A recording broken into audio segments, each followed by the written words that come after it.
In 1974, John Cassavetes came out with one of the most disturbing, harrowing, and upsetting films about familial relationships and the judgment women face within them. 45 years later, Tim Robinson created an absurdist sketch comedy show that has acquired a cult following over time.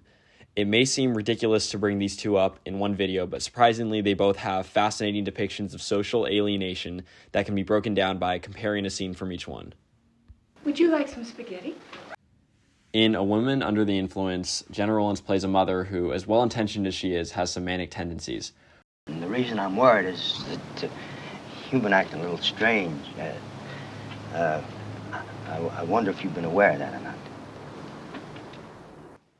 Right.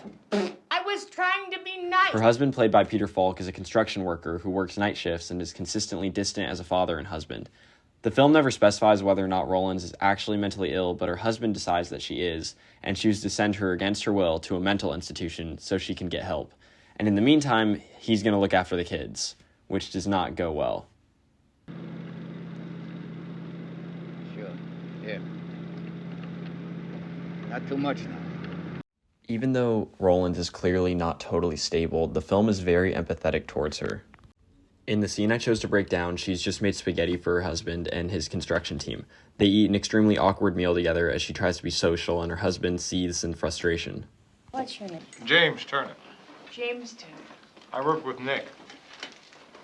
I'm Mabel Longetti. I live with him. The other men at the table are able to riff and laugh and sing, and when she tries to get involved, the husband is just so uncomfortable, and the other men clearly are as well.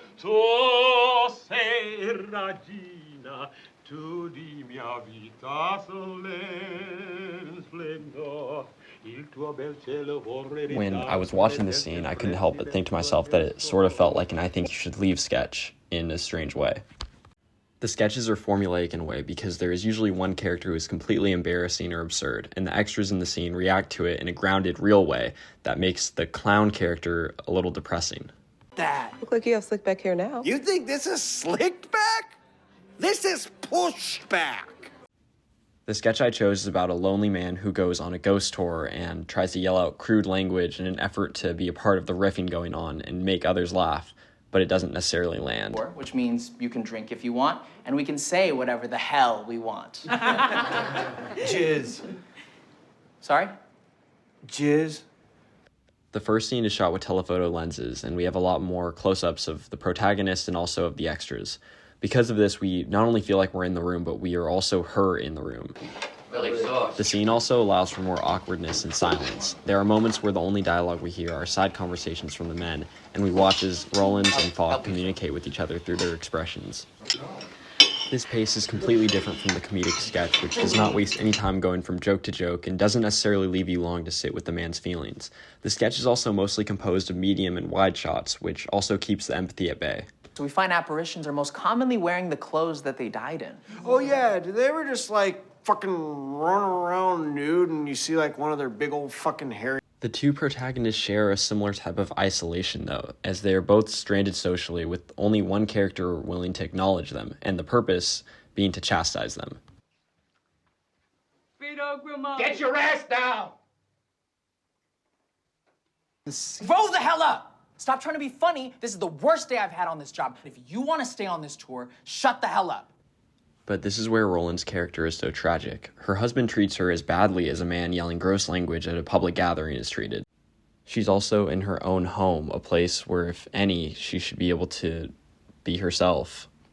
She isn't hurting anyone or being mean. In fact, she's actually really sweet and welcoming to all of the men. At least she's trying to be. Hey. Right. I was trying to be nice. Wacko! I like your friends. I know! Overall, both scenes are about the cruelty handed to people who are not able to control their impulses. Most of the time, they are just trying to connect with others. Hi, Mom. Make any friends? Not really. However, A Woman Under the Influence emphasizes that when men lose it and have a burst of anger, it is perceived as normal by society, but for a woman to not be completely stable all of the time is basically to be insane. I love you, Mom. I love you. Okay, enough now. I'm sorry. Is everything okay, Mom?